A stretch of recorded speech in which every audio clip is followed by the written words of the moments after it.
Bueno, pues vamos a continuar con el mensaje a Filadelfia. Entiendo que la última vez la cuestión fue medio complicada. Realmente, como les decía, lo más importante es que ustedes se queden con la idea de que a esta iglesia se le brinda acceso a la presencia de Dios. Esa es la idea, de que Dios le ha dado le ha abierto una puerta que nadie puede cerrar. Hay una puerta abierta delante de esta iglesia. Y obviamente, si consideramos que la época de Filadelfia es la época de la iglesia misionera, no que no hubiera misioneros antes, pero si consideramos que es la iglesia de más o menos el siglo 18 a nuestros días, considerando las iglesias bíblicas misioneras que quedan, bueno, pues pudiéramos entender que se le está concediendo la puerta de las misiones, la puerta del Evangelio. Como dijera Pablo, se me ha abierto puerta, ¿sí? O oren por mí, orando al mismo tiempo por mí para que Dios nos abra puerta para el Evangelio. Pero también, esto lo que quiero que entiendan es que si Apocalipsis 3:10 está diciendo que esta iglesia no va a pasar por todo lo que describe el resto del Apocalipsis, por lo menos del capítulo 6 al 19, si esta iglesia no va a pasar por la tribulación, lo que yo quería que entendieran es que era natural que se le diera esta idea a esta iglesia de que tiene un acceso al cielo, de que tiene acceso a las moradas eternas para ser liberada de la prueba que viene sobre el mundo entero. Eso era todo. Pero les quise dar obviamente todo el fundamento de Eliakim, quién era Eliakim, de qué se trataba, su identificación con Cristo, etc. Y miren, una persona me envió una pregunta muy buena. Y eso es lo que estoy intentando hacer. Una persona me preguntó que si el rapto es una doctrina que nació en el siglo XIX o si hay un fundamento previo, previo, o sea, a la doctrina del rapto. O sea, la pregunta en concreto es, y es que de esta manera se ha querido menoscabar esta idea. La idea el intento por menoscabar el rapto surge efectivamente de dos básicamente ideas. Una, de que fue idea de una persona, de Darby, esta idea del rapto, cuando intentó darle pues una cierta estructura a la historia bíblica a través de lo que se conoce como el dispensacionalismo. ¿Ok? Y la otra es que la Contrarreforma, los jesuitas concretamente, liberaron esta idea del rapto. Entonces, lo que les quiero decir a través de la iglesia de Filadelfia es que la idea del arrebatamiento no es algo que se le ocurrió a alguien en el siglo XIX, tiene un fundamento bíblico. Y el fundamento bíblico más claro para decir que la iglesia no está invitada a la tragedia que sigue es Apocalipsis 3:10 y los últimos 3 versículos de Isaías 26.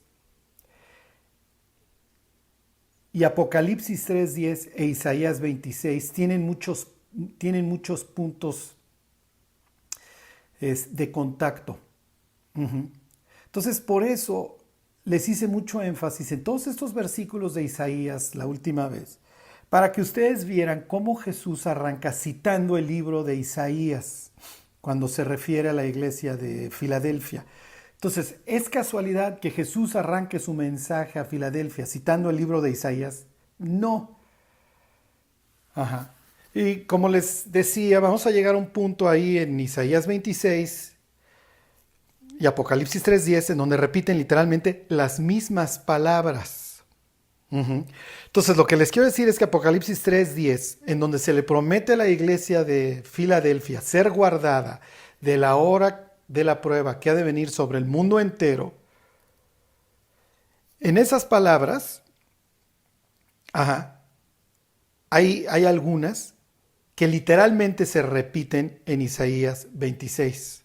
O más bien, hay palabras de Isaías 26 en donde se habla de la protección al pueblo de Dios que se repiten en Apocalipsis 3:10. Tal cual.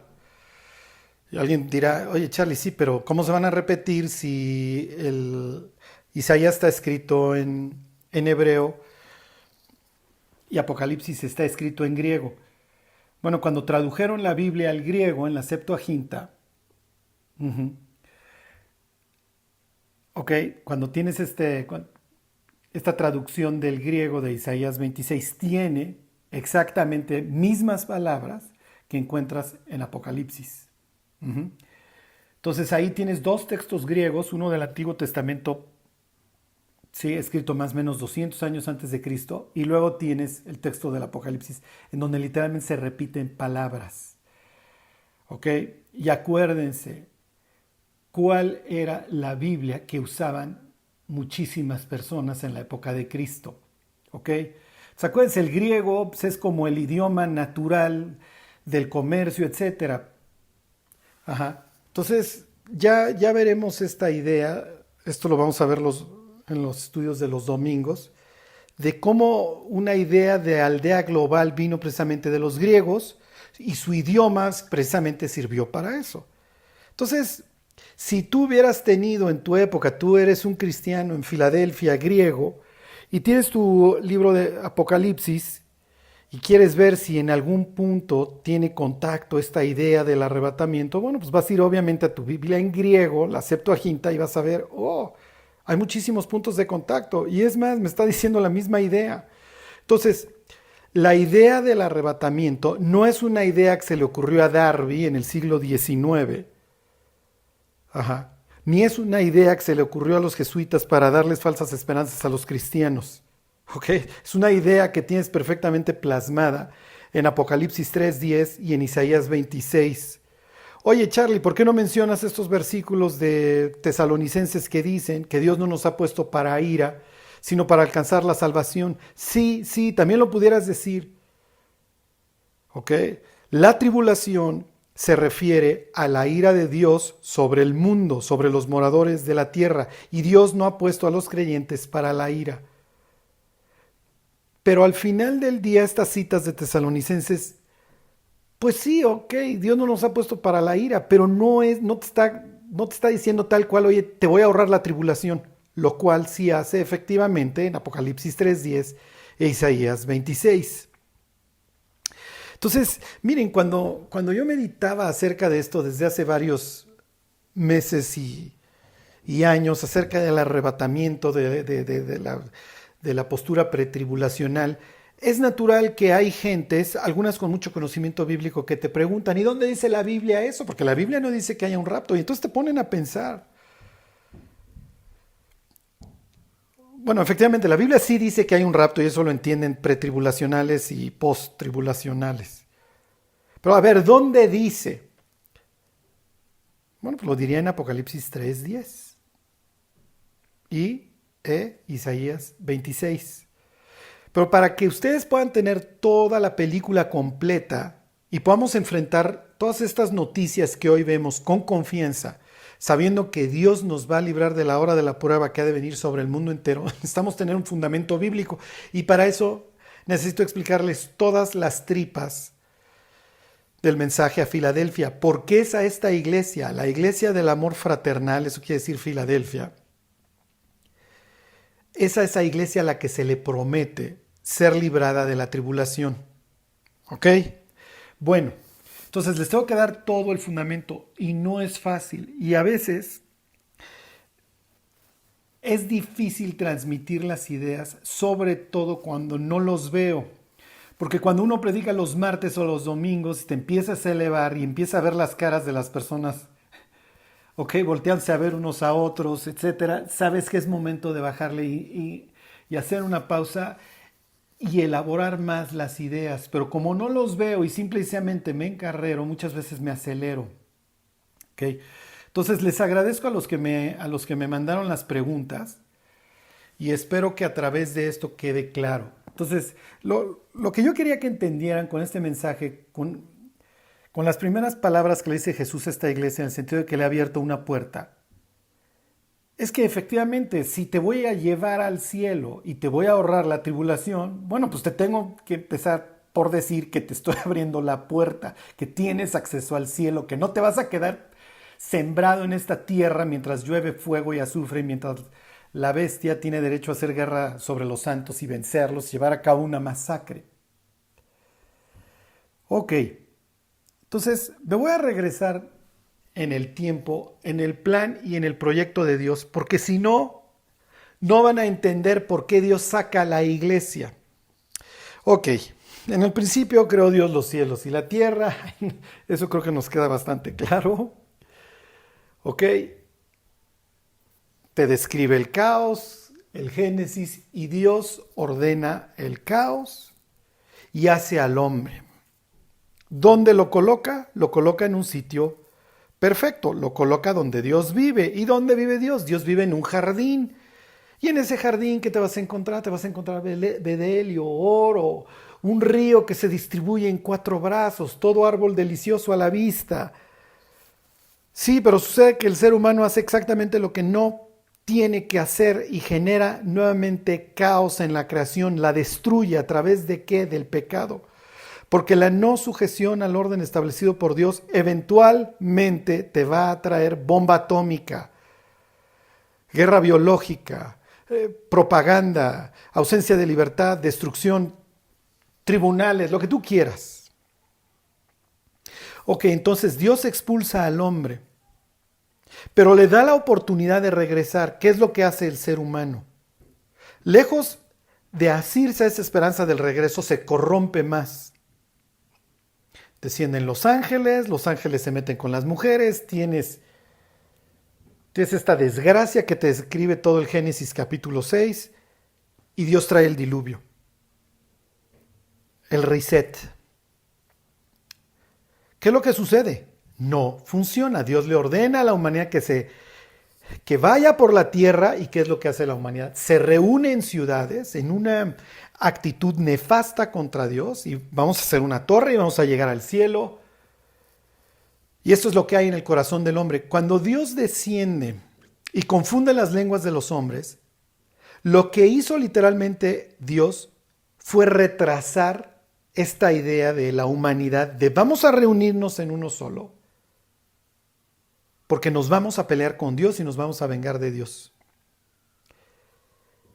Ok, la humanidad se volvió a corromper, ¿y qué es lo que hace Dios? Pero Jehová había dicho a Abraham: vete de tu tierra y de tu parentela a la tierra que yo te mostraré, y a través de ti serán benditas todas las naciones de la tierra. Entonces Dios toma al pueblo de Israel, que todavía no ha nacido, lo trae en los lomos, por así decirlo, a Abraham, y a través de ellos va a traer el Mesías, le va a enseñar a la humanidad cómo llevarse con Dios, les va a enseñar lo que es el tabernáculo, posteriormente el templo, el culto, las promesas, etc. ¿Qué sucede con el proyecto Abraham? El proyecto fracasa, revienta como ejote. Y si has estado escuchando las pláticas del libro de Lamentaciones, ya sabes que esto acaba muy, muy, muy mal. ¿Ok? El proyecto queda, por así decirlo, el proyecto Israel queda averiado, y ahí van con las llantas ponchadas, pero más o menos siguen hasta que acaba de reventar. Israel, a través de su Tribunal Superior de Justicia, condena al Mesías a Dios, lo escupe, lo degrada, se lo entrega a los gentiles para que lo maten, y matan al Mesías. Y la relación entre Dios y su pueblo queda total y perfectamente suspendida, rota. Charlie, ¿con posibilidades de volverse a restaurar? Sí, con posibilidades de volverse a restaurar. La tarde antes de ir a la cruz, el día antes de ir a la cruz, Jesús Peleándose con las autoridades, con los representantes del pueblo, les dice: he aquí, vuestra casa os es dejada desierta. Se acabó, señores. La relación entre el pueblo de Israel y Dios va a quedar total y perfectamente suspendida. Hey, si hoy hay una nación que espiritualmente no da un solo fruto, es la nación de Israel. Si hay hoy una nación que alucina a Cristo, es básicamente la nación de Israel.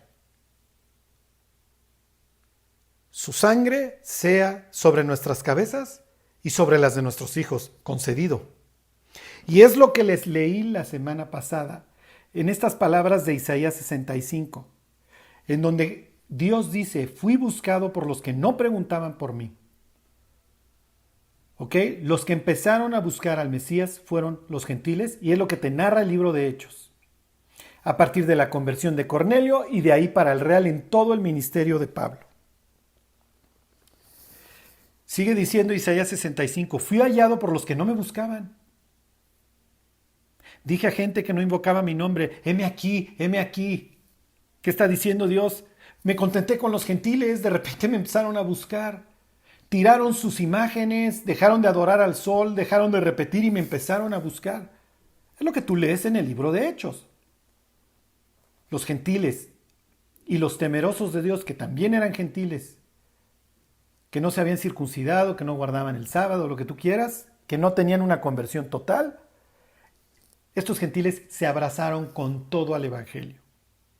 Y luego que dice Isaías 65:2, extendí mis manos todo el día a pueblo rebelde. Hasta que finalmente esto llegó a un clímax, esto llegó a una separación total, y aquí le dejamos. Se acabó. Dios cortó con Israel. ¿Para siempre? No, para siempre no. Para siempre no, y eso es lo que narran todos, bueno, básicamente todos los profetas, tarde o temprano. Israel y Dios se volverán a encontrar. ¿Por qué? Porque irrevocables son los dones y el llamamiento de Dios.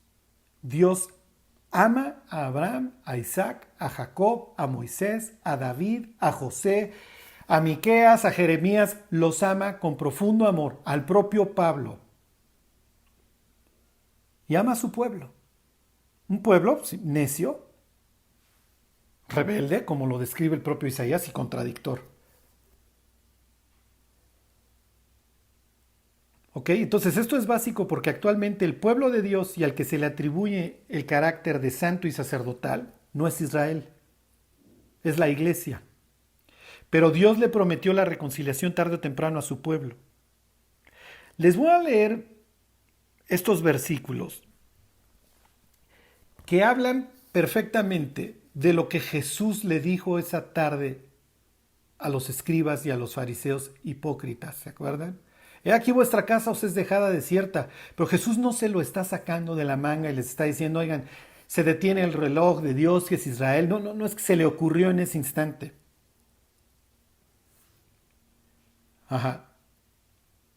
Les voy a leer estos versículos que hablan de la suspensión.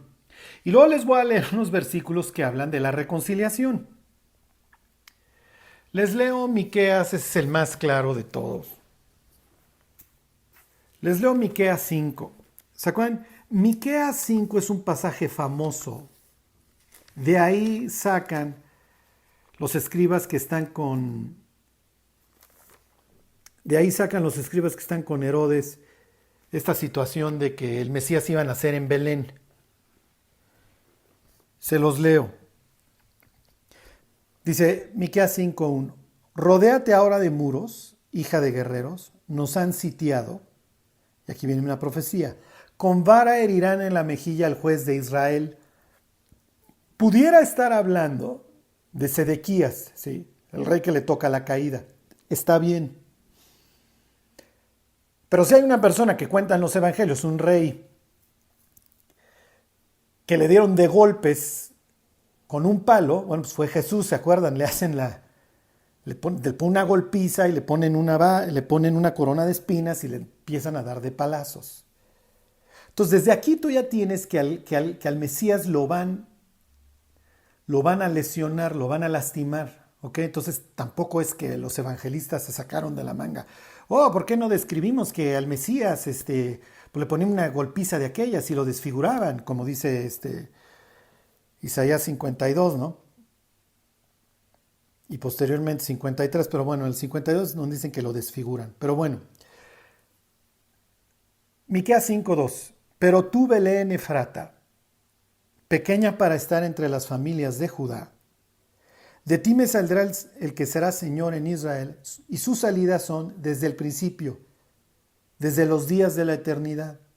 Entonces, que el Mesías es Dios, y esto es algo que no toleran los testigos de Jehová, tampoco es una cuestión que se le ocurrió a los evangelistas. No fue algo que dijo Juan el apóstol. ¿Por qué no escribo que en el principio era el verbo y el verbo estaba con Dios y el verbo era Dios? No. O sea, todo el Antiguo Testamento decía que Jesús es Dios. Y aquí tienes para muestra otro botón. El Mesías, sus salidas son desde el principio, desde los días de la eternidad. El Mesías es eterno. Ok. Y aquí está el 5:3 y este es el que para el caso quiero que pongas toda la atención. Pero los dejará.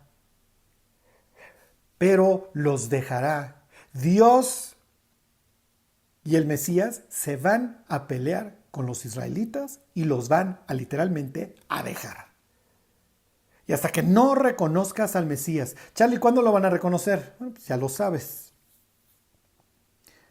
Cuando vimos el Apocalipsis en el capítulo 1, ¿se acuerdan de esas palabras? He aquí que todo ojo le verá y los que le traspasaron iban a chillar. Pues sí, ¿cómo no van a chillar? Después de 2000 años perdidos para ver que se abre el cielo y desciende Jesús y ¡ups! ¿Se imaginan los rabinos que han entrenado a sus discípulos a odiar a Jesús?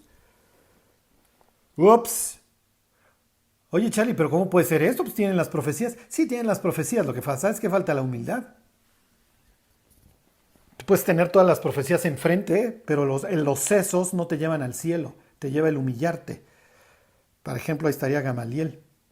Claro ejemplo de que los sesos, el cráneo, el cerebro, no te lleva al cielo. Para irte al cielo te tienes que humillar. Porque Dios resiste a los soberbios. Sí, bueno, pero es que los judíos estaban esperando, les quedó chico el albañil, pues sí. Acuérdense, Jesús no es carpintero, es tectón. De ahí tenemos esto de placas tectónicas. Y les quedó chico. ¿Qué esperaban, en serio? Pues sí, esperaban que se abriera el cielo y apareciera el gran guerrero. Claro, porque los seres humanos estamos esperando eso, alguien que cambie nuestras circunstancias, no nuestro corazón. Por eso es que un tipo tan sabio como Nicodemo, bueno, por lo menos tuvo la humildad de irle a preguntar, oye, ¿eres tú? Pero bueno, les vuelvo a leer Miqueas 5:3, pero los dejará hasta el tiempo que dé a luz la que ha de dar a luz. Esto es básico, básico. Ustedes tienen que entender esto. Si no, no van a entender la doctrina del rapto y de todo esto. Israel es repetido y repetido en la Biblia como una mujer que no alcanza a dar a luz. Nada más no das fruto. Tienes los dolores, tienes la panza, pero nomás no sale nada. Ya me estoy desgañitando. ¿Se acuerdan que Jesús va a ver una higuera y no hay fruto y la maldice? Y Pedro luego le preguntó, oye, ¿cuál es? O sea, ¿por qué maldijiste la higuera? La higuera, maestro, que maldijiste en la mañana. Ahora venimos de regreso, está seca. Y Jesús cuando la maldice dice, nunca nadie coma fruto de ti. Porque vengo y vengo y vengo. Y a la hora que es de dar fruto y a la hora que no es de dar fruto y a tiempo y fuera de tiempo y nomás no das fruto, Israel. Por más que te podo, por más que te riego, por más que echo lo que tú gustes y mandes, nada más no das fruto. Tú llegas a Apocalipsis 12, ya llegaremos, un pasaje bastante complicado. ¿Cómo es presentado Israel? Como una mujer que está en los dolores del alumbramiento. Y finalmente lo logró, dio a luz al Mesías. Y de ahí, bueno, el desastre. Quiero decirles que esta idea del alumbramiento de la mujer que nada más no da luz, se vuelve a repetir obviamente en Isaías y concretamente en Isaías 26. Justo lo dice antes de la promesa de guardar al pueblo. Entonces, Israel nada más no da luz. Y entonces Jesús les dice, miren muchachos, me escupieron, me mataron, pidieron mi cabeza. Está bien, me voy con los gentiles. Pues tampoco es de a fuerzas.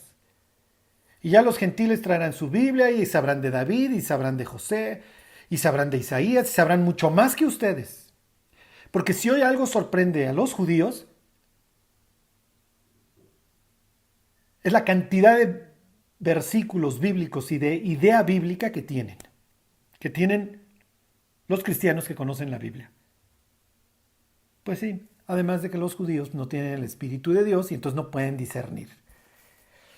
Y cantado vale doble, ya se los había dicho en Proverbios, don Salomón. Volveos a mi reprensión, he aquí yo derramaré mi espíritu sobre vosotros y os haré entender mis palabras. Pero si tú no te vuelves a mi reprensión y si tú no te arrepientes, pues entonces no hay Espíritu Santo y entonces tienes literalmente un velo sobre la cara. Y le podrás querer inteligir a que si el abigeato se castiga con 4 tantos y el robo con el doble, y vivírtela en la Torá y que si el salmón sí tiene escamas, bla, bla, bla. Pero lo profundo, y es lo que les dice Jesús, la justicia, la misericordia y la fe, ni idea. Ok. Entonces, si ustedes entendieron esto del 5.3 de Miqueas, ya entendieron todo. Y les van a poder entender cuando, si hoy llegamos, no sé si hoy lleguemos, van a poder entender capítulo 9 de Daniel, otro fundamento para el rapto. Ok, se los voy a volver a leer. Los israelitas rechazaron al Mesías y luego entonces, aquí en Miqueas al Mesías se le llama el juez de Israel, cuyas salidas son desde la eternidad y que iban a ser en Belén. Felicidades, de ayer a David y por eso también ahí nació el Mesías. Y el 5.3 dice que este Mesías los va a dejar hasta que Israel dé a luz. No es casualidad que cuando Jesús habla de los últimos tiempos, hable de los dolores de parto. Y es en donde justamente estamos. Ya empezó a dar patadas, ya estamos en las contracciones.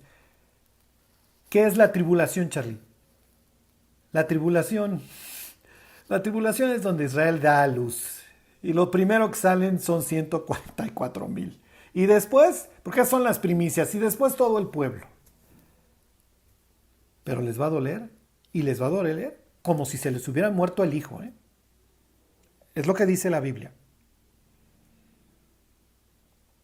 ¿Ya ves por dónde va? Entonces Dios está con sus gentiles, con sus judíos, claro que también se convierten, entonces está con esta cosa llena de judíos y gentiles que se llama iglesia.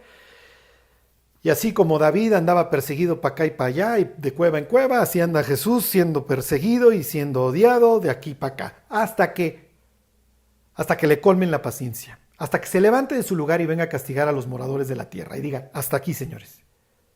Ya estoy harto de que estén traficando niños, esclavos sexuales, órganos, de que traigan su desastre con su sistema económico, financiero, religioso, político, filosófico, en donde literalmente hacen con el mundo lo que se les pega la gana. Pero mientras, estamos viviendo una época en donde Dios está estire y estire y estire la liga, esperando al siguiente convertido. A ver a qué hora todo lo que estamos viendo hace que las personas bajen la cabeza, se humillen y vayan al pie de la cruz a arrepentirse. Ok, les leo otro versículo con exactamente la misma idea. Dios iba a dejar a su pueblo hasta el tiempo del fin, hasta la tribulación. Oseas capítulo 3. Oseas es un hombre que se le ordena casarse con una mujer infiel.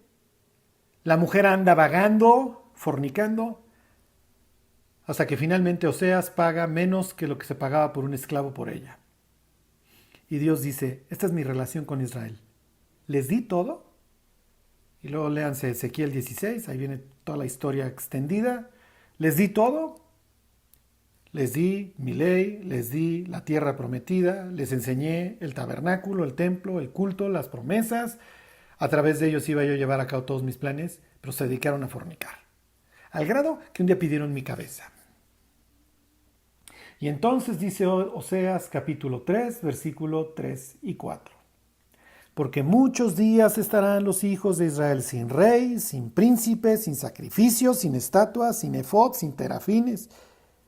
Después volverán los hijos de Israel y buscarán a Jehová su Dios y a David su rey. David no es el pastor hijo de Isaí.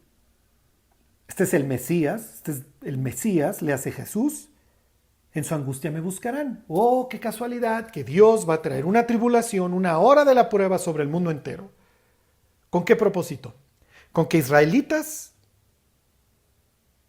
y gentiles lo busquen. Capítulo 7 de Apocalipsis, ya llegaremos a él. Espero que vayan cayendo las piezas del rompecabezas donde tienen que caer. En su angustia me buscarán. Y si no están lo suficientemente angustiados, muchachos, no se preocupen. Les traigo 7 años de tribulación, a ver si no se angustian y a ver si no me empiezan a buscar. Quiero decirles que los últimos tiempos es la época de toda la historia de la humanidad que más gentes se convierten. Pues sí, cuando abres la llave del agua y sale sangre y sales a la calle y está lloviendo fuego y azufre, bueno, pues. Oseas 5:15, misma idea. Andaré y volveré a mi lugar hasta que reconozcan su pecado y busquen mi rostro. En su angustia me buscarán. Bueno, creo que ya se los había leído. Les vuelvo a leer el Oseas 3:5. Les doy tiempo que volteen la página. Después volverán los hijos de Israel y buscarán a Jehová su Dios y a David su rey y temerán a Jehová y a su bondad. ¿Cuándo? En el fin de los días. La tribulación tiene básicamente 2 cosas por objeto. Vamos a ponerle 3. Número 1, a ver si ahorita llego a esto. Lo dice el libro de Isaías, lo dice varias veces. La humillación de los soberbios. Número 2, la conversión de Israel. Vamos a reconciliarnos. Te voy a traer esta angustia a ver si no me buscas. Y una última oportunidad para la humanidad, viviendo en medio de la ira de Dios, de arrepentirse. Si Jesús viniera hoy, 5 de junio del 2020, se abre el cielo, baja, todos los incrédulos mueren. ¿Saben cuál sería el pensamiento de todos los incrédulos que murieran instantáneamente? Y no es física nuclear. El pensamiento de muchos, de millones, hubiera sido: me hubieras dado una chance. Me hubieras dado tiempo para pensar. Me hubieras agarrado a cachetadas. La tribulación, y se los decía esto con el mensaje a Sardis, la tribulación es un acto de misericordia de Dios, es tanto como cachetear a un borracho. Te doy la última oportunidad. Y no vengo, nada más abro el cielo un día y se acabó, muchachos. Te muestro mi ira por la forma tan repugnante como vives. Ya no vas por la vida pensando que tus pecados no tienen consecuencias, que no hay infierno, que no hay Dios. Se acabó. Y te doy una última oportunidad de volverte a mí. Y eso genera millones de arrepentidos, muchos de ellos mártires, muchos de ellos obviamente muertos, a quienes se les promete en Apocalipsis 7 que seguirán al Cordero, que el Cordero los llevará a manantiales de aguas de vida, extenderá su tabernáculo sobre ellos, les dio una última chance, agrandó la casa para que cupieran. Entonces, esta idea de la suspensión de esta relación no se la sacó Jesús. Cuando los cristianos decimos que falta la última semana de Daniel y que el reloj se suspendió, no simplemente lo sacamos de estas palabras de Jesús de que aquí vuestra casa os es dejada desierta y se suspende. No, lo decía clarísimo Oseas y lo decía clarísimo Miqueas y lo decía clarísimo Isaías capítulo 5. en donde compara Dios a su pueblo con un viñedo, al que le hizo todo lo que le podía hacer, lo mismo que a la higuera, lo cercó, puso la torre, le puso el fertilizante, puso todo lo que tú quieras.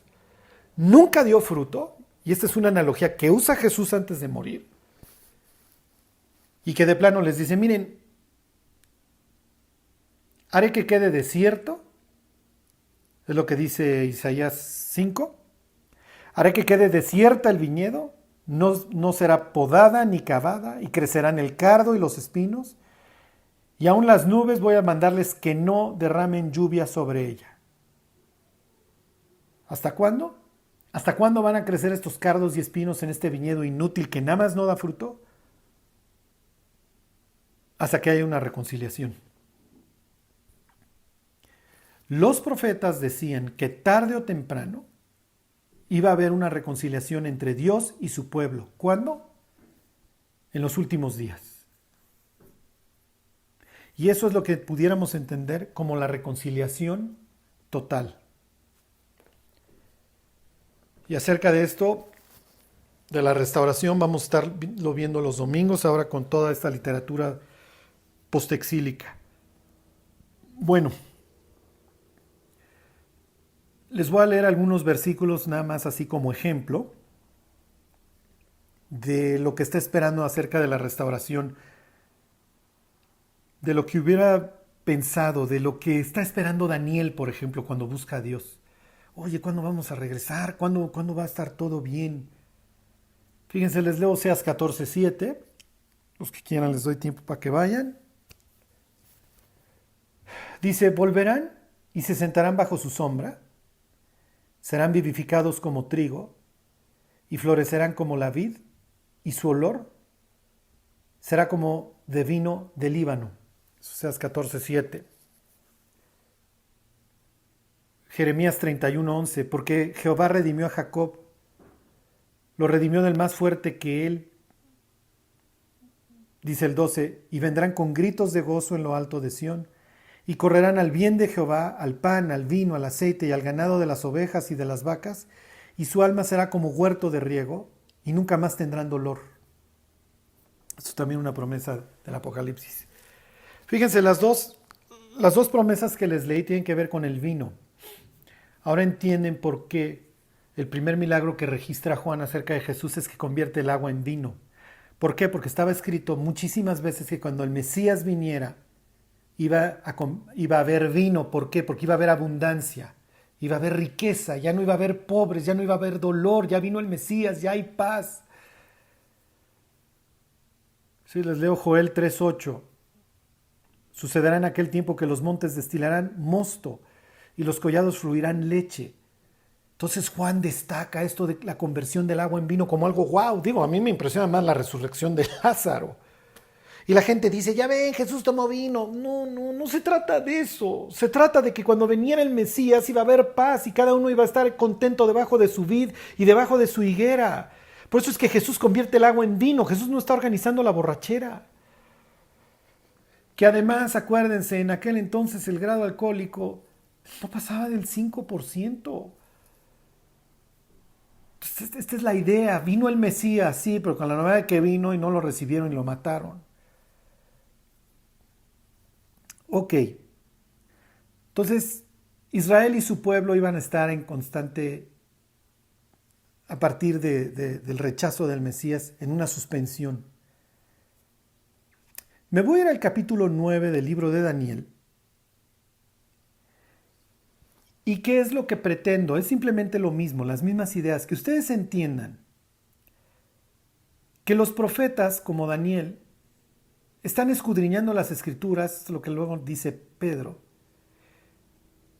viendo qué días, qué momentos indica el Espíritu de Cristo que está en ellos, cosas en las cuales los ángeles anhelan mirar.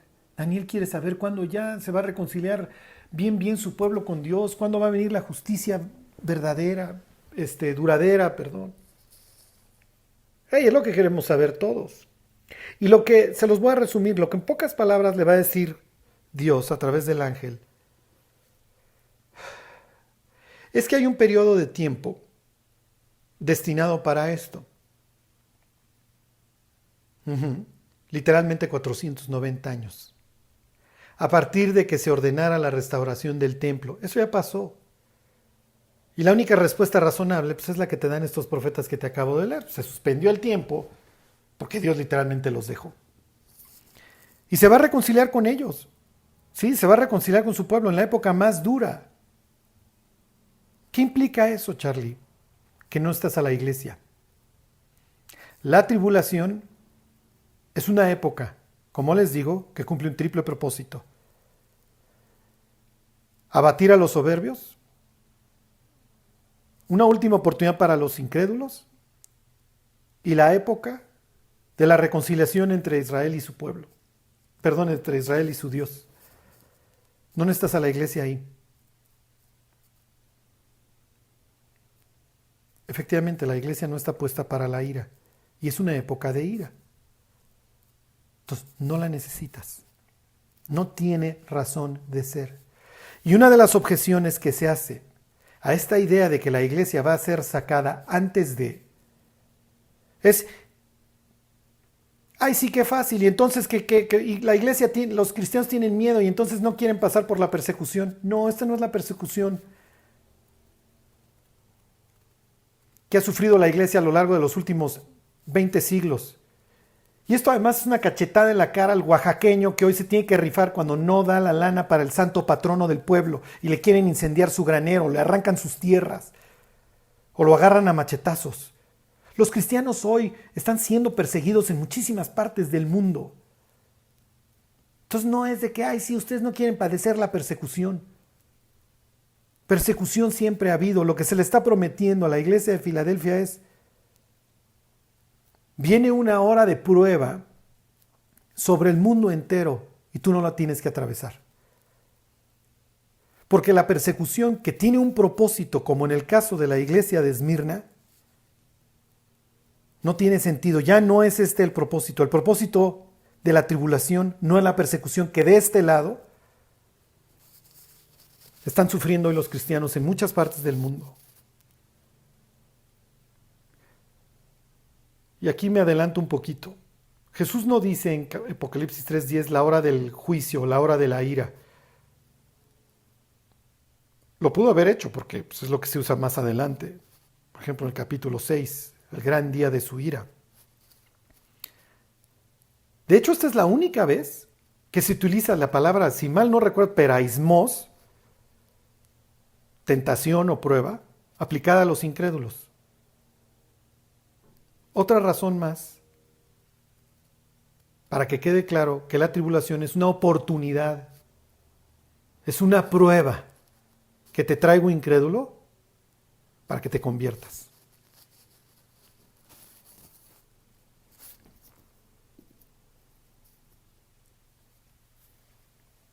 Ya no me va a dar tiempo de entrar a las profecías de las 70 semanas de Daniel. Termino nada más con otro ejemplo para que entiendan lo que hoy estamos viviendo. El libro de Jueces te describe una espiral descendente, un pueblo, dijera Isaías 65, rebelde y contradictor. Se pudrieron peor que los vecinos, los israelitas. Si has leído el libro de Jueces, ya sabes en qué acaba esa historia brutal y asquerosa. Están peor que incrédulos. Es mejor irte a meter a Tepito en aquel entonces que a una ciudad israelita. Y si no me creen, lean la historia de Levita y su concubina. Y en esa época de los jueces, un hombre que se llama Elimelech, que quiere decir Dios es mi rey, toma a su mujer placentera, está relacionada con que me va bien, a Noemí, y a sus 2 hijos. Se sale de donde, de Belén, de la casa de pan, eso quiere decir Belén, y donde van a ser el Mesías, y se va a una tierra extranjera. En este exilio, autoimpuesto, exilio, mueren los hijos de Elimelech, Malón y Kelión, muere el propio Elimelech, Y sus dos hijos, Malón y Kelión, habían tomado a dos mujeres, a Orfa y a Ruth. Y después de años de matrimonio, no dan fruto, mueren sin hijos.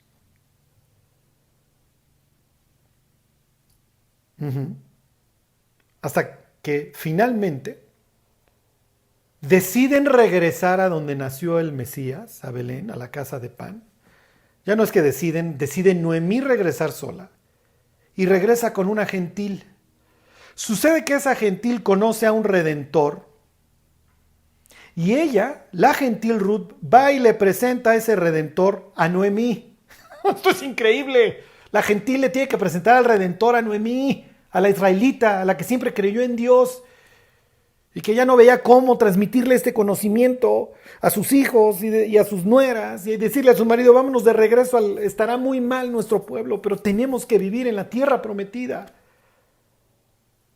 Te acabo de describir el plan de Dios para Israel y su reconciliación en los últimos tiempos. Elimelech y su familia representan a un Israel que anda vagando sin dar fruto, a quien finalmente le tienen que presentar al Redentor, al Mesías, al ungido, a través de los gentiles, y a través de en los últimos tiempos eventualmente ella puede tener en sus piernas fruto. Noemí puede eventualmente en su regazo tener a Obed, al siervo, y eventualmente vendrá el Mesías. Hoy tienes a un Israel en este exilio sin conocer al Redentor. Hoy somos nosotros los gentiles, somos una especie de Ruth que les presentamos. Ruth quiere decir amistad, amiga, amigable, amistosa. Hoy en un acto de amistad, oye, pues te presento al Mesías que al que le escupiste, sí, pero pues que todavía está dispuesto. No quiero, está bien. En tu angustia vas a ver si no lo buscas. Yo no voy a estar. Ya habrá quien te lo presente. Y sí, efectivamente, como dice el libro de Jeremías, capítulo 30, será un tiempo de angustia para Jacob.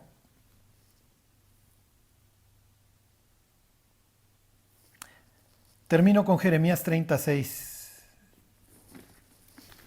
Inquirid ahora y mirad si el varón da a luz, porque he visto que todo hombre tenía las manos sobre sus lomos, como mujer que está de parto.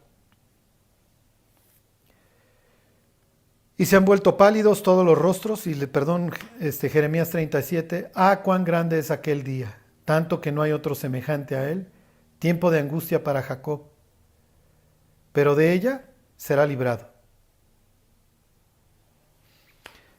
Bueno, ahí tienes estos conceptos de dar a luz, y el tiempo, y el día de Dios, el día horrible, aquel día.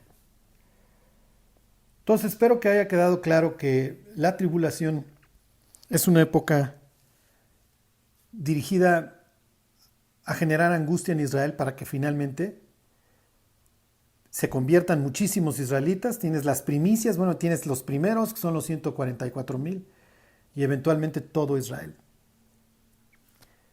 Y la iglesia, pues sí, efectivamente no tiene cabida ahí. A la iglesia de Filadelfia se le promete una puerta abierta, puerta descrita en Apocalipsis 4:1. Después de esto miré y aquí hay una puerta abierta en el cielo. Y nos urge irnos. Oye, Charlie, ¿esto no implica que Cristo viene 2 veces? No. Esto implica que Jesús va a la casa del vecino, agarra sus herramientas y se va. Después de 7 años, se mete a la casa del vecino, larga a todos y se queda con la casa. Son cosas totalmente distintas. En una lo pudieras acusar por allanamiento de morada, en la otra es despojo. Son cosas total y perfectamente distintas. Bueno, espero que este haya sido un poquito más claro. Si les quedó claro la idea que hoy vivimos esta época de la iglesia, la relación entre Dios y su pueblo está en un paréntesis, que finalmente se va a acabar y continuará su historia de reconciliación en medio de una época espantosa, pero necesaria. ¿Necesaria para qué? Para que los corazones duros de incrédulos judíos y de incrédulos gentiles se vuelva a Dios. Mientras esperamos con ansias aquel día cuando Dios nos diga, entra a tus aposentos, pueblo mío, porque me voy a levantar para juzgar a los moradores de la tierra. Entre tanto, aguardamos a Dios y termino con algo. Si esta noche viniera Jesús por nosotros, es más, no en la noche, si esta tarde viniera Jesús por nosotros, ¿qué nos encontraría haciendo? Si esta tarde dijera Jesús, vente a tus aposentos, voy a castigar a los moradores de la tierra y te la voy a ahorrar, ¿cómo nos encontraría? En serio, ¿qué estaríamos pensando? ¿Qué cosas estaríamos viendo? ¿Qué palabras estarían saliendo en ese instante, en ese parpadeo de nuestros labios? Bueno, próxima semana les sigo contando acerca del arrebatamiento. Léanse Daniel capítulo 9 y les voy a contar acerca de algunas objeciones y algunos versículos más que hablan acerca de este tema. Mientras viene Jesús, no dejemos de velar y no dejemos de orar. Porque este mundo que hoy se encuentra total y perfectamente temeroso, confundido y en algunos países en llamas, está a punto de entrar a su fase final, a lo peor. Nosotros, a un descanso, a una fiesta, a un reposo. Que Dios los bendiga. Y se alegró el pueblo por haber contribuido voluntariamente, porque de todo corazón ofrecieron a Jehová. Primera de Crónicas 29:9. Si deseas ofrendar para nuestro trabajo misionero, te invitamos a que des clic en el enlace que estaremos dejando en la descripción de nuestras redes sociales. Ve y sé bendición. Gracias.